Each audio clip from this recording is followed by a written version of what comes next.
Good morning, guys. I welcome you all to Answer Kari, and I hope that you all must be doing great. So, आज का analysis start करते हैं, which is going to be for 12th of April 2023.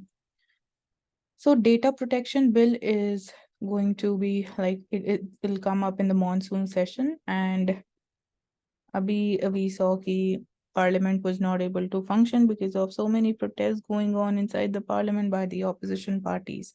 So it will be tabled in the Parliament in July, and this has been informed by government to the Supreme Court. And so Supreme Court में there is a petition regarding the WhatsApps sharing users' data with FB firms. So Supreme Court basically it is waiting कि ये जब bill pass हो जाएगा and it becomes a law, तो उसके बाद ही it wishes to move forward with this petition. So new privacy bill, which is the data protection bill. India plans for a new digital personal data protection bill to bolster the online privacy. So इसमें online privacy की भी बात की जा रही है, and ये India का बिल है, तो we can like have like general knowledge regarding the GDPR जो कि यूरोप का डेटा प्रोटेक्शन बिल है, एंड उसके ऊपर पहले प्रीलिम्स में क्वेश्चन भी आ चुका है. सो देखते हैं कुछ इंपॉर्टेंट प्रोविजंस जो ये बिल मेंशन कर रहा है. Firstly, that Digital Personal Data Protection Bill 2022 was announced by the government, which is aiming to enforce individual online privacy. So this is the keyword, individual privacy online. And next, the new bill, it will replace the existing information technology rules. तो वो replace हो जाएंगे once this bill becomes a law. And then the bill aims at balancing the rights of individuals to protect their personal data and the need to process it for the lawful purposes. So right of individuals to protect their personal data, this is what the main focus of the bill is. And definitions of data fiduciary, data principal, and data processor, they are outlined within the bill to provide more clarity. So in ये different terms की definition भी mentioned है. And we know कि right to privacy, it was recognized by Supreme Court as a fundamental right in 2017, and it highlighted the need to protect online personal data from prying eyes. So that's there, and yeah, that is the update right now. So we are going to have next G20 event in Leh, and in a strong message to China, the government plans to hold its next G20 engagement group meeting in Leh this month. And we know कि China के साथ we are having border disputes in eastern Ladakh and also in eastern sector. So eastern sector में we are talking about Arunachal Pradesh. So ये सारी updates हम everyday basis पे discuss कर चुके हैं. So that's there, and all eyes will also be on the attendance of the three G20 nations. They're also members of Organization of Islamic Cooperation, which are the three members are Turkey, Indonesia, and Saudi Arabia. And India is not a part or not a member of the Organization of Islamic Cooperation. Pakistan is a member. So as per IMF forecast, India is set to grow by 5.9% this fiscal year. So IMF has projected that India's economy, it will grow by 5.9% from the current fiscal year, and it is a downward revision of 0.2 percentage points. So we'll look into some of the factors जो IMF mention कर रहा है कि why मतलब थोड़ा सा slowdown क्यों हो सकता है.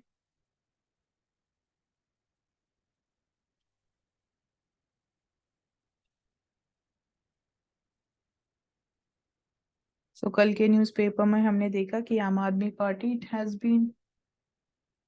been like given the tag of national party. So जो क्राइटेरिया है, जो कंडीशंस आपको फुलफिल करनी होती है, वो हमने कल देख ली थी. तो हमारे एग्जामिनेशन के perspective say that information is important. And साथ ही साथ हमने ये भी देखा था कि स्टेट पार्टी के लिए आपको क्या कंडीशंस मीट करना इम्पोर्टेंट है. So you can go through yesterday's analysis video if you missed it. And moving forward right now.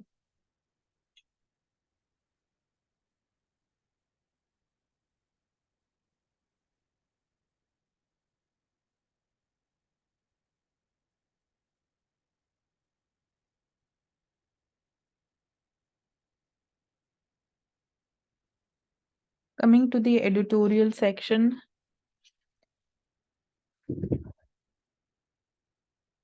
So this article is talking about the situation in Punjab when we talk about the Khalistani re-emergence.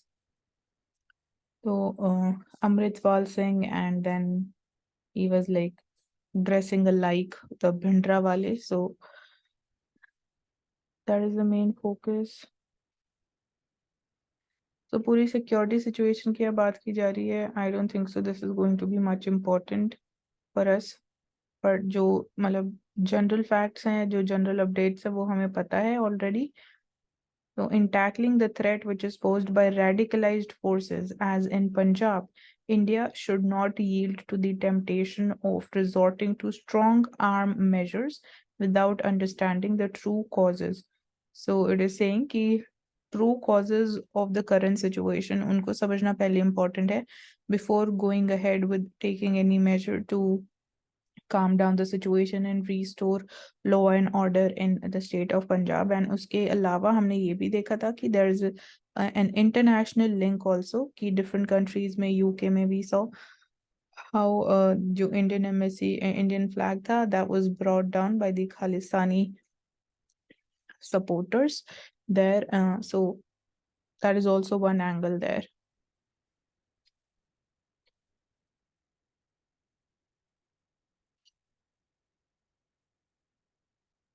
So we are seeing कि जो boundaries हैं between the traditional media and modern media, they are clearly blurring. We are seeing new developments, technologies developing each day. We are having like so much of information online, so much of content is being posted. So जो boundary between these two है, that is blurring. And we see that more often than not, television news shows in India feature a hashtag. Media channels, they have one, while their shows have another. So one must not forget the anchors who often remind the viewers about using these hashtags to engage with them on social media. So some shows, they even feature live tweet counts of the people using these hashtags. So एक मतलब social media से कैसे connect हो गया है हमारा media, that is what it is talking about. So we are having, we can say, the hybrid media system in the context of the political communication. And uh, apart from that, we need to like do away with this dichotomous thinking of old media and new media.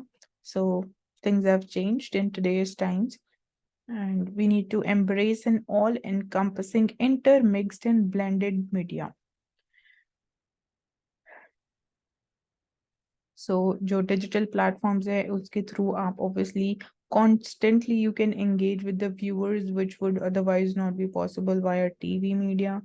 And on the other hand, we see that given the system's framework, one can never be sure if such engagement is with the genuine user or not. So इसकी हमें कोई assurance नहीं है कि अगर हम social media पे interact कर रहे हैं तो is it with the genuine user or not. So obviously benefits होंगे तो कुछ drawbacks भी होंगे. So understanding the case of the farmers protest, which was held against the farm bills. So जो farmers protest हुए थे during 2020-21, it is an interesting case to understand an evolving aspect of the online chatter and its implications for the TV media. So TV media, it is increasingly overflowing into the digital public sphere in a bid to engage with their audience much more than what was traditionally possible. So basically जो engagement है between the people, the users and the media, that has increased because of social media platforms. Whether like we can talk about like this is leading to a democratic and spectrum wider view engagement. And as one would prefer it. So this is arguable. And instead, we see increased audience fragmentation because of this thing. And apart from that, so audience engagement आज के time में increase हो गई है. This media, it has become appealing to viewers. So media channels, they're adopting different repertoires to appeal to the audiences on Twitter, as against assimilating themselves with the larger trends to conquer with their point of view. So मतलब जो users को पसंद है, media is presenting that. And apart from that, basically it is focusing की engagement increase हुआ एक तरीके से. So TV media is posing as an end in itself, whereas it should be an enabler of the democratic ethos. So it shouldn't be an end, it should be an enabler of the democratic ethos, and it should drive its viewers towards a democratic debate होनी चाहिए rather than towards itself. So instead of like increasing the TRP thing, the main focus should be upon holding democratic debates and promoting democratic ethos through TV media. And apart from that, instead of enabling society to discuss and deliberate, channels, they are also pushing people to identify with a style of reporting or creating a supporter group around them, and social media is an effective tool for that. So this is what the media is emphasizing upon कि एक तरीके की मतलब different तरीके से भी you can report things, report news, and that's what different channels, they have different approaches. So लोगों को जो approach पसंद आती है तो accordingly उस channel की viewership increase हो जाती है. And apart from that, then कुछ ऐसे न्यूज एंकर्स भी हैं जिनको आप ज्यादा सपोर्ट करते हो. लाइक ये भी देखने को मिलता है कि एक पर्टिकुलर चैनल एक आइडियोलॉजी को ज्यादा सपोर्ट करता है, तो जो लोगों को मतलब पसंद आती है वो जिस भी आइडियोलॉजी को सपोर्ट करना चाहते हैं, तो likewise things are there. So building safeguards, here we are talking about misuse of the detention the powers. So misuse of the detention power renders need to stick to procedure paramount. So जो proper procedure है when it comes to preventive detention, that is very important कि आप उस procedure से stick करें and you do not misuse your powers when it comes to preventive detention. So ये हमने कल के newspaper में भी देखा था. So Supreme Court's observation that preventive detention laws, they are colonial legacy and it confers arbitrary power on the state. It is one more iteration of the perennial threat to personal liberty that such laws pose. So obviously अगर government या फिर center के पास there is arbitrary power when it comes to preventive detention, so this is obviously a threat to your personal liberty, which is your fundamental right. And this is the observation of Supreme Court. So for several decades now, the apex court and the high courts, they have been denouncing the executive's well-documented failure to adhere to the procedural safeguards while dealing with the rights of the detainees. So obviously procedural safeguards को stick करना is important जब हम बात करते हैं safeguarding the rights of the detainees under preventive detention. And while we see that detention orders they are routinely set aside on technical grounds, the real relief that detainees gain is quite insubstantial. And often the questioning of the detention orders comes several months after they are detained. So ये तो कोई बात नहीं हुई कि मतलब they have been detained and उसके काफी सारे महीनों के बाद you are setting aside their detention order. So जो detainees है again उनको क्या relief मिला जब इतने महीने तक they were detained. And apart from that,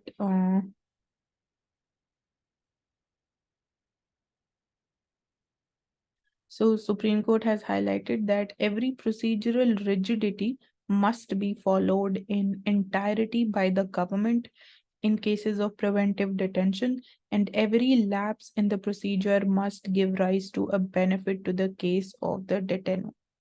So supreme court ये बोल रहा है कि जो भी प्रोसीजर लेड डाउन है उसको रिजिडली फॉलो करना is very important in its totality by the government.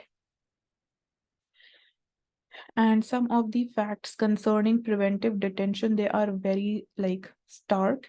Like most detentions, they are ultimately set aside.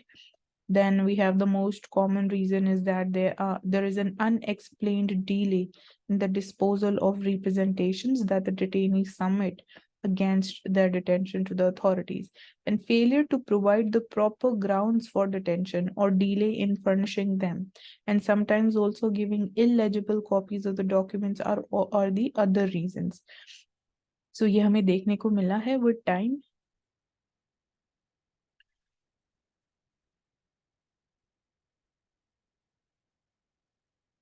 And across the country, the tendency to detain the suspects for a year to prevent them from obtaining bail is a pervasive phenomenon leading to widespread misuse. And preventive detention, it is allowed by the Constitution, but it does not relieve the government of the norm that curbing crime needs efficient policing and speedy trials and not unfettered power and discretion. So that is the bottom line of this entire article.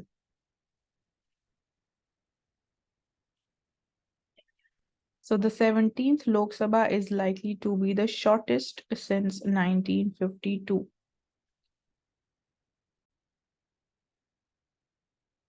So the last session, it saw the least amount of time spent on the questions in the current Lok Sabha. So we are seeing so many instances of parliamentary disruption, and because of which parliament is not able to function.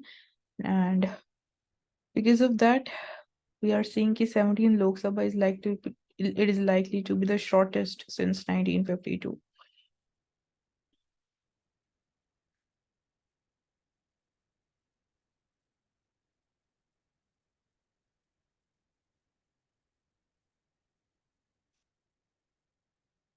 So number of charging points have been installed in Delhi. So charging infrastructure, it is being set up and constructed in different places across Delhi.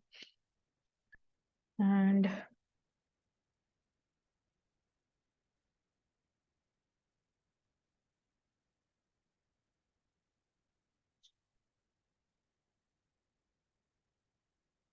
so IMF presents an optimistic growth forecast for China. So we are seeing that reopening and growth of the China's economy will likely generate positive spillovers, with even greater spillovers for countries with stronger trade links and reliance on Chinese tourism. So China's zero COVID policy, it had battered the economy for 3 years before it ended this in December 2022. So these are some of the reasons that China there might be an optimistic growth. So Saudi Arabia's quest for strategic autonomy. So जब हम waste Asia की बात करते हैं, and here we have the map as well. So अगर हम map से related कुछ क्वेश्चंस देखें तो ये हमें पता होना चाहिए कि Saudi Arabia, it is bordered by which all countries. So that includes Yemen, Oman, UAE, Qatar, Kuwait, Iraq, Jordan, and I guess Egypt is also bordering.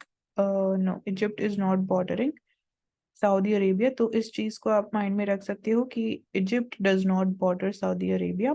And then here we have the Red Sea. Here we have Suez Canal, and this is the Persian Gulf. So we have Bab el Mandeb Strait over here.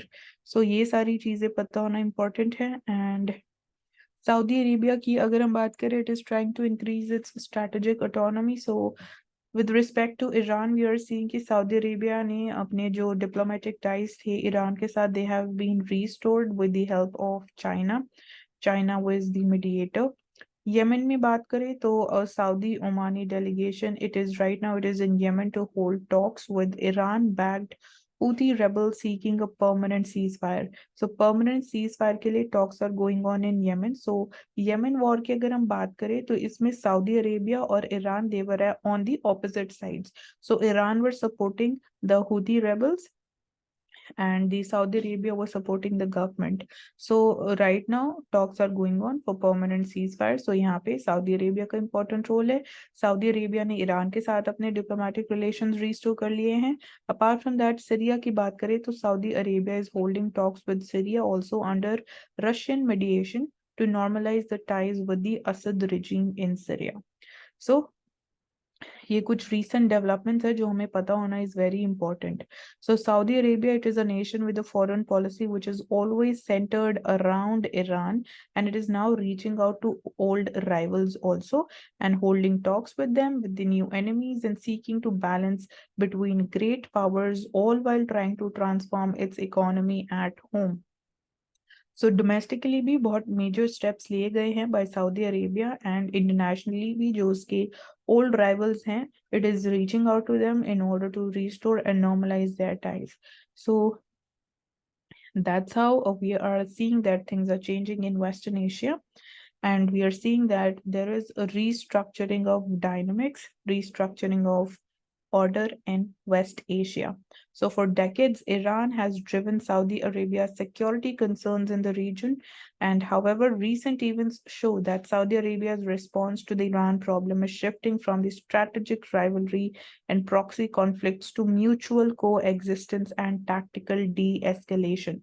So पहले जो चीज थी, it was strategic rivalry and proxy conflicts when we talk about Saudi Arabia and Iran. So Yemen war is a perfect example of proxy conflicts. And now we are seeing that things, they are shifting towards mutual coexistence and tactical de-escalation. So obviously that is a progressive development. Apart from that, Saudi Arabia, it is also trying to balance between US, its largest arms supplier, Russia, its OPEC plus partner, and China, which is the new superpower in the region. Because अगर हम बात करें Saudi Arabia और Iran में जो भी relations, they have been restored, their diplomatic ties have been restored, so उसमें China played an important role. So China का हम बोले कि जो role है, China is also trying to increase its role in West Asia. And apart from that, Saudi Arabia USA के साथ भी अपने टाइज अच्छा रखना चाहता है, रशिया जो उसका ओपेक प्लस में पार्टनर भी है, उसके साथ अच्छे रिलेशंस रखना चाहता है, एंड चाइना के साथ भी. सो एक साथ इतनी सारी चीजें हो रही हैं, but all of them we can say they are progressive developments. So that is a good sign कि there might be peace in this region in coming times.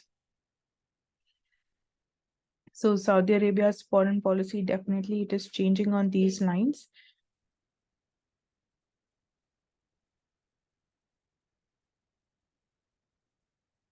So given we have seen कि ये सारे changes they are happening and they are taking place, इन सब पे progress चल रही है, Saudi Arabia is taking different measures.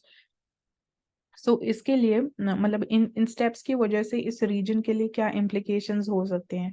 So Saudi अरेबिया's normalization talks with Syria or its talks with the Houthis, it cannot be seen separately from the bigger picture of the Saudi-Iran rapprochement. So अगर हम देखें Syria, it rejoins, अगर वो rejoin करता है Arab League को, so it would be an official declaration of victory by Mr. Assad in the civil war and would help improve the overall relationship between Damascus and other Arab capitals.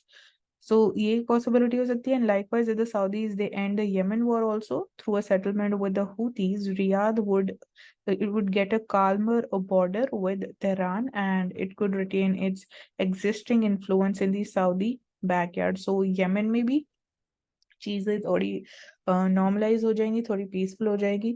तो since Saudi Arabia Yemen के साथ border share करता है, तो यहाँ पे जो challenge है that would be dealt with. Apart from that, जो path ahead है, it might not be so smooth as we are expecting, while the Saudis they are trying to build cross Gulf stability. So this is the keyword, cross Gulf stability. Another part of West Asia, it remains tumultuous. So cross Gulf stability की अगर हम बात करें तो normalization of ties with Iran, and but जो other part है वहाँ पे still situation is not that normal and it remains volatile. So we are talking about the evident which is evident in Israeli raid at Jerusalem's Al-Aqsa Mosque, and we are seeing Islam's third holiest place of worship is this Al-Aqsa Mosque. So Israel and Palestine के बीच में जो conflict है and Israel and Syria के बीच में भी हमने अभी एक दो दिन पहले ही देखा था कि there was cross firing of missiles. by each party against the other. So इस region में still अभी situation volatile है, and we are seeing key impact of the escalation of the tensions between Israel and Iran on the cross Gulf stability that also remains to be seen. So another challenge before Saudi Arabia is to retain the course of autonomy without irking the US beyond a point. So USA को भी थोड़ा शांत रखना is an important thing for Saudi Arabia, and that is another challenge. क्योंकि अगर हम USA की बात करें तो यूएसए चाहता था कि सऊदी अरेबिया और इजराइल के बीच में टाइज रिस्टोर हो जाए, दोनों कोऑपरेट करे, कोएग्जिस्ट करे, and they work against Iran. So US wanted that, but उसका एग्जैक्टली ऑपोजिट हो रहा है अभी. सऊदी अरेबिया और ईरान के रिलेशंस नॉर्मलाइज हो गए हैं. सो अभी इस सिचुएशन में यूएसए को थोड़ा काम रखना would be a challenge for Saudi Arabia.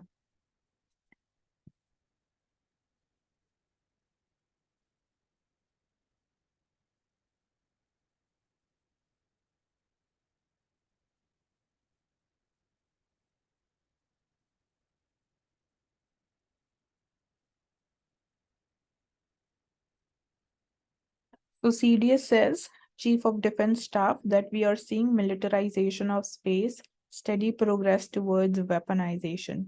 So this is a new arena, and the very nature of warfare, it is on the cusp of major transformation. And what is being witnessed is the militarization of space and steady progress towards weaponization. So that's how we can say the nature of warfare is transforming in today's times. And while stating that space is being used to enhance the combat capabilities in land, sea, and cyber domains. So that's how space is being militarized, and the aim of all of us should be towards developing dual use platforms with special focus towards incorporating cutting edge technology. And we must expand our NAVIC constellation. So NAVIC, it is the Indian Regional Navigation Satellite System. Like USMA, we have GPS. So this is India's indigenous system, which is called NAVIC. So इसको और expand करना चाहिए. We must deploy more cutting edge technology. We need to provide agile space-based intelligence, surveillance and reconnaissance, and ensure secure satellite assisted communications. So इन चीजों पे आने वाले time में हमारा फोकस ज्यादा होना चाहिए. And apart from that, so he says he was referring to the development of new kinetic weapons resulting in war in space is becoming a reality. And he cited examples of recent tests done by Russia and China and stressed the need to build India's own offensive and defensive means in this domain as well. So we have mission Def Space, which is मतलब defense and space को combine करके Def Space, under which 75 challenges they have been identified for development by the industry. So the populating of space domain and the emergence of dynamic threat environment to our space efforts also demands that we enhance our space situational awareness capability. So this is the keyword, enhancing our space situational awareness capability. And there's also a requirement to safeguard our assets with counter space capabilities. We must build resilience and redundancy in a space-based infrastructure.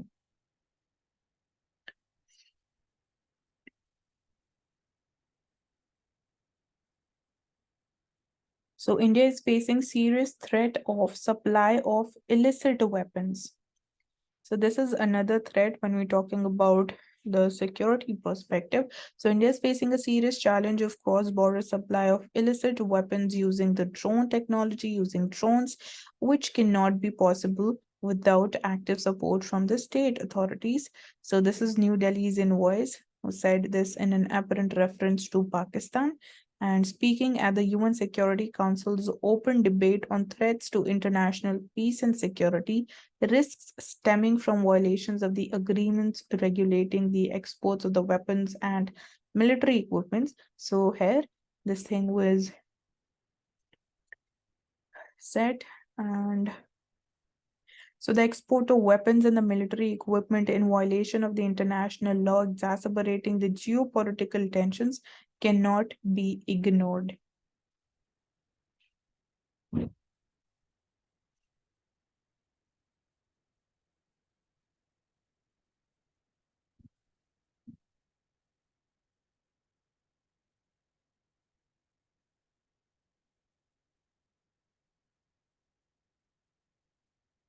So we are working on different road corridors to bring Jammu and Kashmir and Delhi closer. So we are seeing developments around the road infrastructure in India. So IMD predicts normal monsoon as El Nino effect looms large this year. So since 2019, India has been under the influence of converse La Nina and therefore getting substantial rainfall. And the agency places greater emphasis on the dynamical monsoon forecast techniques instead of the traditional statistical approach. So having a dynamic approach in today's times is what we are shifting towards when it comes to forecasting the monsoon. And we know कि इस चीज को भी हम बहुत बार discuss कर चुके हैं, देख चुके हैं कि this year we are expecting El Nino conditions, so जिसकी वजह से monsoon might be little less. So development of an El Nino, it's a cyclical phenomenon of warming the central Pacific, and it is believed to be the key factor affecting this year's monsoon as it is linked to the diminished rainfall in certain parts of India. So El Nino की वजह से there is a direct impact on monsoon and it results into deficient monsoon. So private weather agency SkyMet, it predicts a below normal monsoon at 94% of the long period average, where it says कि Punjab, Haryana, Rajasthan, UP, they are expected to experience reduced rainfall. And ameliorating factors like the development of a positive phase of the Indian Ocean dipole and reduced snow cover in Eurasia could potentially offset the impact of El Nino on the monsoon. So positive Indian Ocean dipole favors monsoon, and reduced snow cover in Eurasia is also a positive factor. So we need to keep this thing in mind. So most of central India and southern India, the key agricultural areas, they are expected to receive normal or slightly above normal rainfall based on the current models.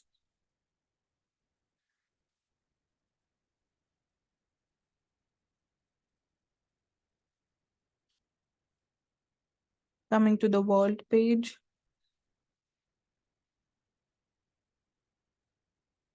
So UN asked the Afghan staff to stay home until May after the female worker ban.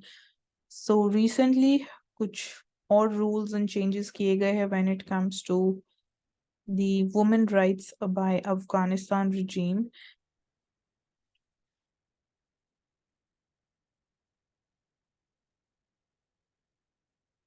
So Taliban had communicated that Afghan women would not be able to work for it. So UN के लिए basically women would not be, they would not be permitted to work for UN in Afghanistan.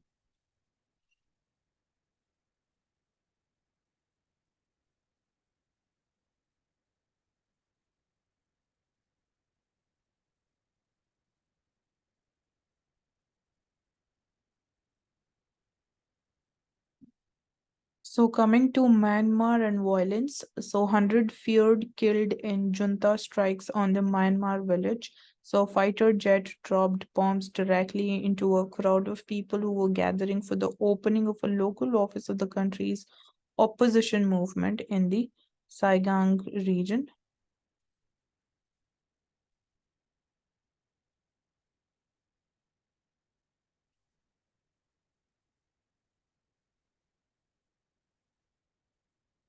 So this heinous act by the terrorist military, it is yet another example of their indiscriminate use of extreme force against innocent civilians, constituting a war crime.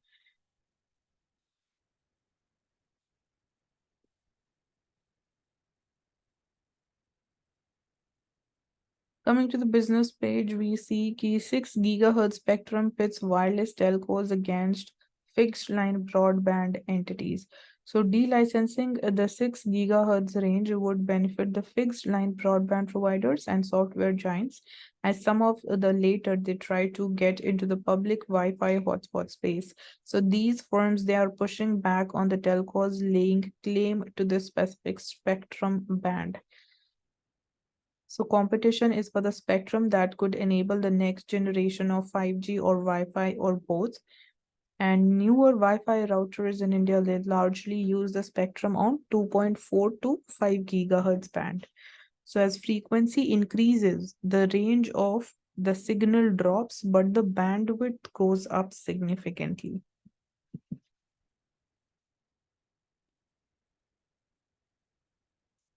So Finance Minister urges G20 to unite on debt distress of middle income countries.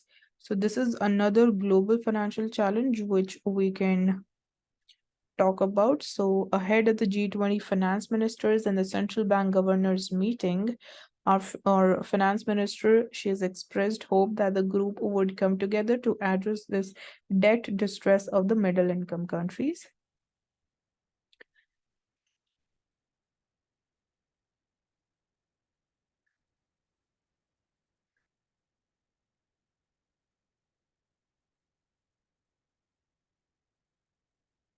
And also we are seeing the multilateral institutions like World Bank and IMF, they are speeding up their work on this front.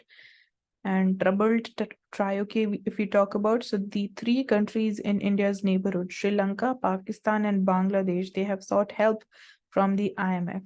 So that's what we've been seeing. And India is particularly keen that the debt distress affecting the middle income countries that is addressed by G20. So China, which is a major creditor country for the low income countries, has been blamed for not playing ball on the issue of the debt restructuring. So China की वजह से we can say जो China huge amount of loans देता है या aid provide करता है to countries, ultimately फिर वो वापस repay करने की situation में बचते ही नहीं है. तो उसकी वजह से we are seeing कि उनकी economy start crumbling down.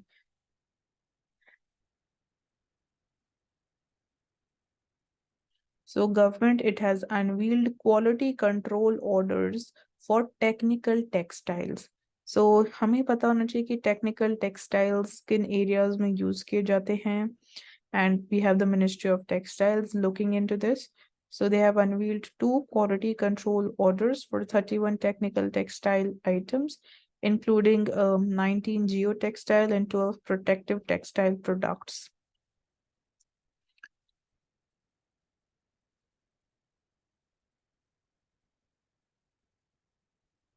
So there would be mandatory BIS marking for these products.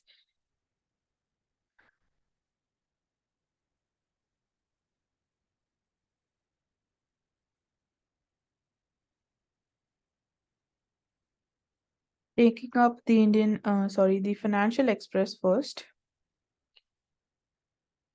So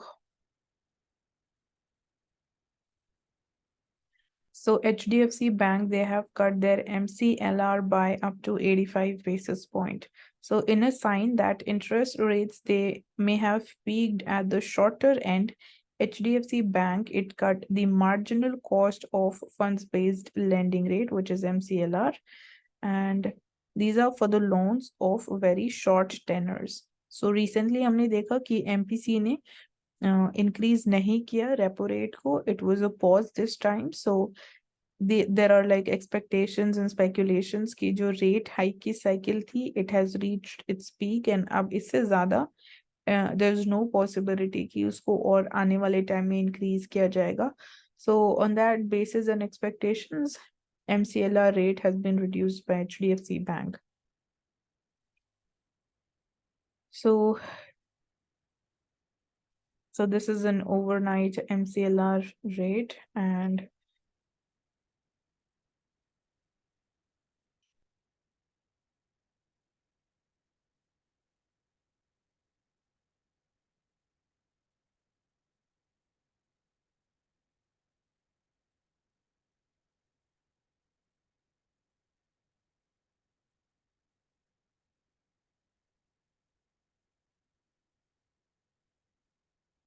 So this we have seen कि IMF ने इंडिया का growth forecast lower किया है for the current financial year.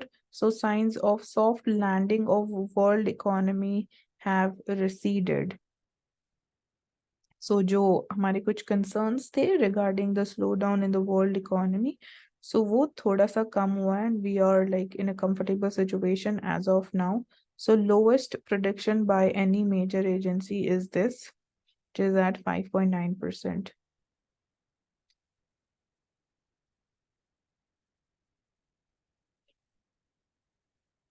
So it said that India may not be weathering the global turmoil as exceptionally as it was expected to. And of course, India will still be the fastest growing major economy during the forecast period.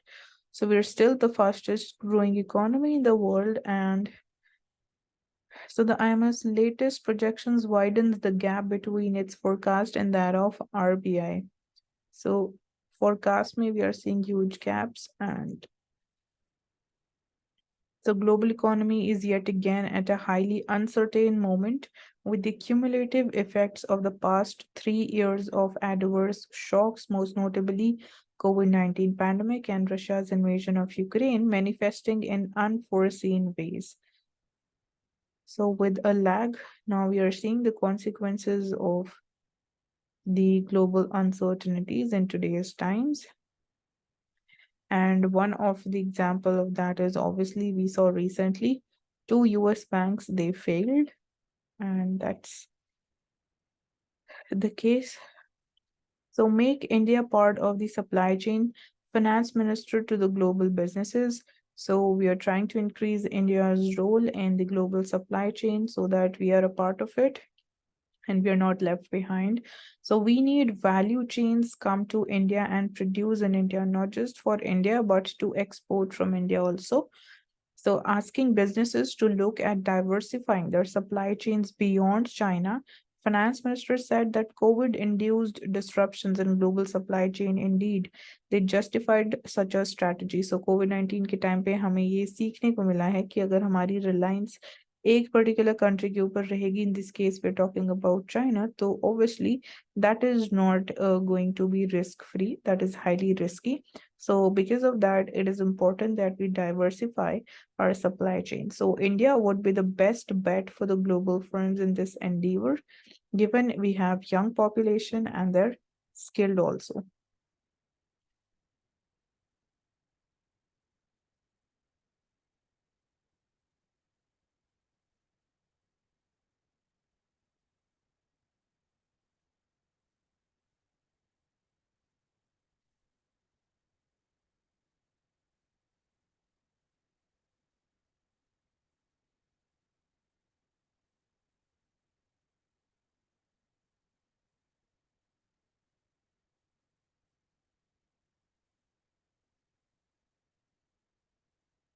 So Delhi Kant to Ajmer is the new Vande Bharat route that has been inaugurated, and we are seeing that uh, basically different routes they are being opened up for Vande Bharat train.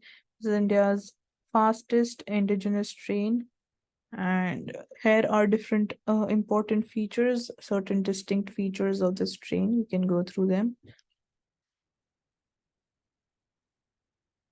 So now India is the fifth largest economy, and by 2027, we will be the third largest economy in the world.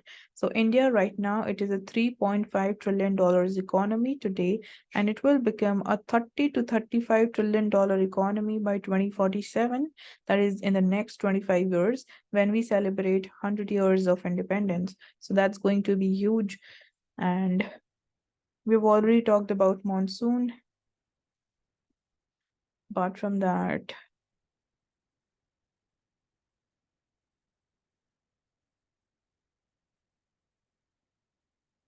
let's move on to Indian Express now.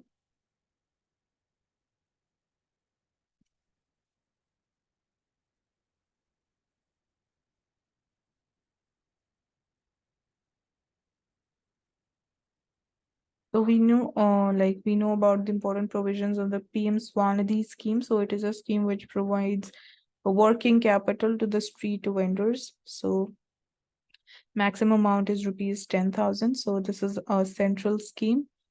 And it is saying that second COVID wave, it hit the street vendors hard, but less than 1 in 5, they have defaulted on the relief loans. So it is under the Ministry of Housing and Urban Affairs.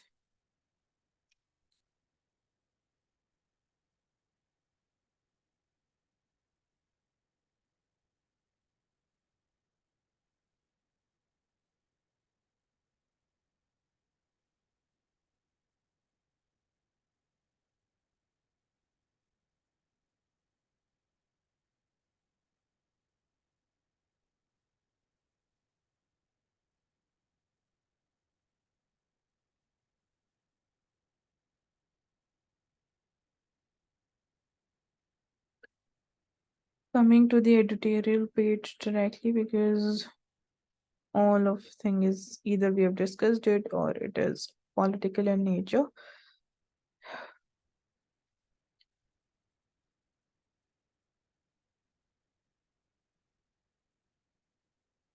So China and Arunachal Pradesh we have already had a look at this issue.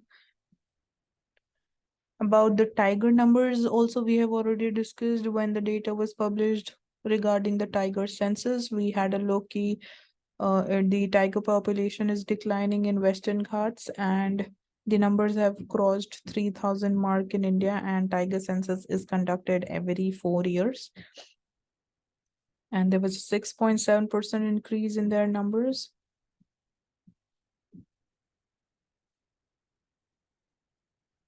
Apart from that, their population is increasing in the areas of Jharkhand, Odisha, Chhattisgarh, and the colonies of the animals seem to have disappeared from some reserves in the Telangana and Andhra Pradesh.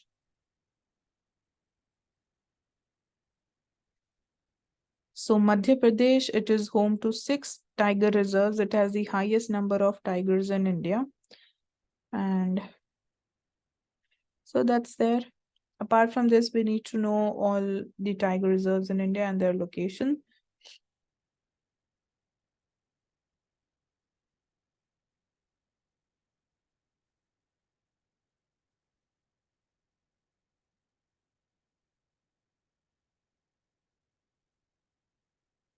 So in the explained section, so lens on inflation targeting, despite being far behind the inflation target of 4%, because right now the CPI, it is above 6%, or is around 6.44%, and the target of inflation is 4%. So despite that, we're seeing RBI has chosen to pause the rate hikes in its latest monetary policy review. And is the inflation targeting the right policy mandate for India to begin with? So this is a very important question. Should this approach be followed by India further or not? Or is it the best approach for India when we talk about inflation targeting? So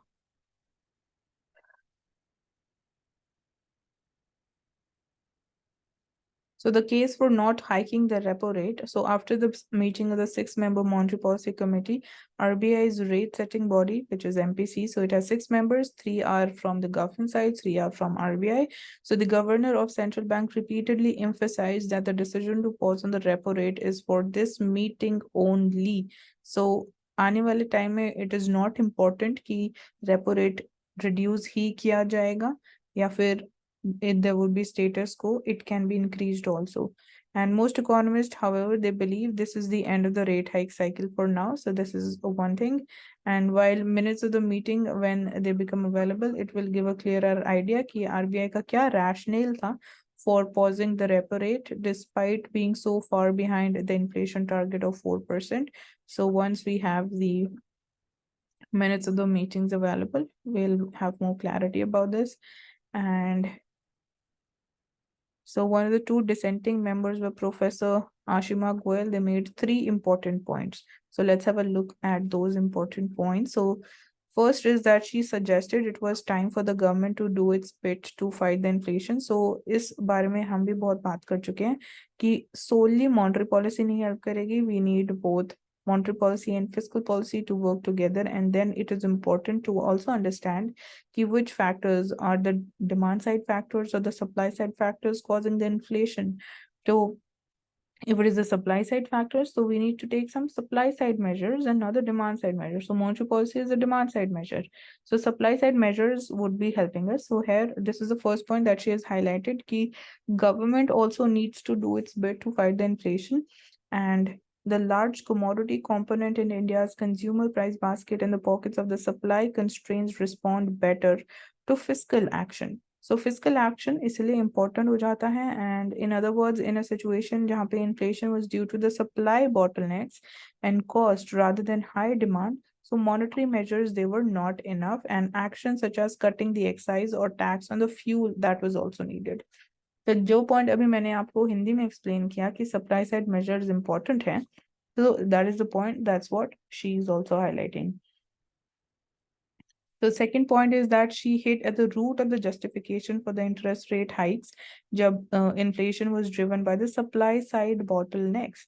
So जो justification थी, she was like basically she was not on the same page. She did not agree to the justification जो दी गई जब repo rate को increase किया जा रहा था, because again she is saying कि inflation is because of the supply side bottlenecks, and repo rate increase करने से इतना ज्यादा फायदा नहीं होगा when we are talking about controlling and reducing the inflation. So even though we see कि आप रेपो रेट को इंक्रीज कर दोगे तो उसकी वजह से सप्लाई ऑफ फूड इंक्रीज नहीं हो रहा है. So central bank do this to crush the demand for the goods and services and ensure कि people's expectations of future inflation they do not rise. So this is one rationale behind increasing the repo rate, but this may not be happening to the extent जो हमने imagine किया था. तो इसका कोई इतना major impact नहीं होगा. That's what she's saying. And she warned that raising the interest rates could in phase be counterproductive for containing the inflation also. So ये counterproductive भी हो सकता है. And excessive front loading of the rate hikes carries the risk of overshooting that is best avoided. So first, raising the real policy rates to reduce demand has a stronger effect on the growth than it does on the inflation. So that's what she is saying कि इसका बहुत strong impact growth पे भी होता है, and rather than on inflation when it comes to reducing the demand. And second, since there are more lags in the monetary transmission in India, so overshooting can have persistent deleterious effects here, including instability. So जो जैसे अभी पहले हम बात करें repo rate को increase करने का डिसीजन लिया गया है, तो इमीडिएटली इंटरेस्ट रेट्स इंक्रीज नहीं हो जाते, एक टाइम लैग के बाद we see the real impact. So ये यहाँ पे the keyword is there is a lag in monetary transmission. So एक point के बाद कुछ time के lag के बाद we see the impact of it. So third point is that macroeconomic stability improves most rapidly if real interest rates, they are kept smoothly below the growth rate and counter external shocks. So real interest rate क्या होता है? Nominal interest rate minus the inflation. So अगर real interest rate growth rate से कम रहेगा, so that would be helping us in macroeconomic stability. सो क्या कोई alternative model है, जैसे कि हमने क्वेश्चन रेज किया स्टार्टिंग में कि inflation targeting it is the best approach और not. So contrary to the notion of an overheating economy which experiences inflation because demand outstrips the supply, the high inflation in India since 2019, it has been due to the supply cost and the bottlenecks. So जब हम मतलब normally अगर हम बोलते हैं कि economy is getting overheated, तो more generally it is because of the supply side factors की sorry it is because of the demand side factors की डिमांड सप्लाई से ज्यादा हो जाती है, तो इसलिए इन्फ्लेशन हो जाती है, and that's what we call it as an overheating of economy. But 2019 के बाद से बिकॉज ऑफ ऑब्वियसली कोविड-19 पैंडेमिक हमने देखा कि जो इन्फ्लेशन का रीजन है, जो कॉज है, that is because of the supply side factor, supply side bottlenecks and supply cost increase हो गई. सो उसकी वजह से वी आर सीइंग कि इन्फ्लेशन इंक्रीज हो रही है. सो सितंबर 2022 पेपर टाइटल की what drives the Indian inflation, demand की supply. So it was written कि inflation, it is mainly driven by supply shocks and excess monetary policy reaction hurts the real economy. So excess monetary policy action ज़्यादा हमें help नहीं करेगा, क्योंकि inflation is because of the supply side factors and excess tightening of monetary policy would not improve the credibility if excess demand due to supply side deterioration causes inflation persistence. So वही point highlight किया जा रहा है. And apart from that,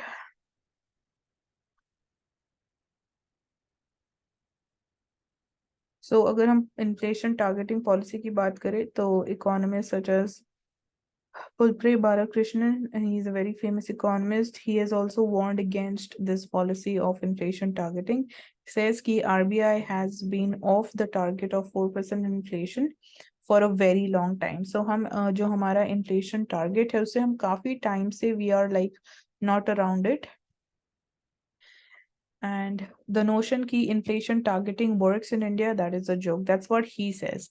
And instead, he pointed out to a structuralist model of inflation and inflation control. So that's what he feels. He has suggested कि we need to shift towards a structuralist model of inflation instead of having an inflation target. So in developing economies, often we see that agricultural productivity it faces constraints and its growth is unable to keep pace with the rest of the economy. And as a result, agricultural prices, they increase over time. These higher prices, they permeate through the broader economy. Since the non-agricultural sectors, such as industries, they practice a cost plus pricing. So इसलिए ही suggesting that we need to have a structuralist model कि developing economies की अगर हम बात करें तो agricultural sector में जो challenges है प्रोडक्टिविटी फ्रंट पे they act as constraints. उसकी वजह से ग्रोथ ज्यादा मतलब पेस नहीं रख पाती है या it is not consistent in agricultural sector. So structuralist policy होगी. सो उसकी वजह से इन्फ्लेशन वाली जो हम बात कर रहे हैं एग्रीकल्चरल एरिया से उन रीजंस की वजह से वहां पे जो ड्रॉबैक्स हैं लूप होल्स हैं उनकी वजह से we need like we see inflation. So अगर structuralist policy होगी that would be targeting at the challenges and the problems in agricultural sector, so we'll be able to contain down the inflation. So that is one important thing which we can also write in our answers as a suggestion. And raising the interest rates does not help in such a scenario. So obviously इस case में अगर आप repo rate increase कर दोगे तो कैसे जो problems हम फेस कर रहे हैं एग्रीकल्चरल सेक्टर में वो कैसे एड्रेस होगी merely by increasing the repo rate. So there is no sense or no linkage between these two. So the only way inflation it can be handled is by the government increasing the supply, and in short term imports are the only option. So supply side measures की बात करें तो short term में imports increase करना so that we have adequate amount of supply, and secondly fiscal policy would be helping us here. So RBI in Balakrishnan's view it has zero role in this model. So RBI का zero role है इस case में, and raising interest rates can slow down the spread of the inflation, but eventually it comes at the cost of the economy's output also, क्योंकि अगर आप repo rate increase कर रहे हो तो उसका impact growth के ऊपर भी होगा. So it comes at the cost of that. So this was I would say आज का सबसे important article and सबसे important learnings जो हमने यहाँ से understand करी कि रेपो रेट इंक्रीज करने से ज्यादा कोई फायदा नहीं होगा, एंड वो हम ऑलरेडी देख चुके हैं कि इतना ज्यादा रेपो रेट इंक्रीज कर दिया गया है उसके बाद भी इन्फ्लेशन अभी भी इन्फ्लेशन टारगेट से बहुत दूर है. एंड ऑल्टरनेट मॉडल क्या हो सकता है इंडियन इकोनॉमी के पर्सपेक्टिव से या डेवलपिंग इकोनॉमीज के पर्सपेक्टिव से व्हेन वी टॉक अबाउट कि क्या inflation targeting is the best approach for us और not. So that's all for today. Thank you so much for joining in Sarkari. And there's also a PDF link provided in the description box. And do not forget to hit the like button for this video and please subscribe to our channel as well.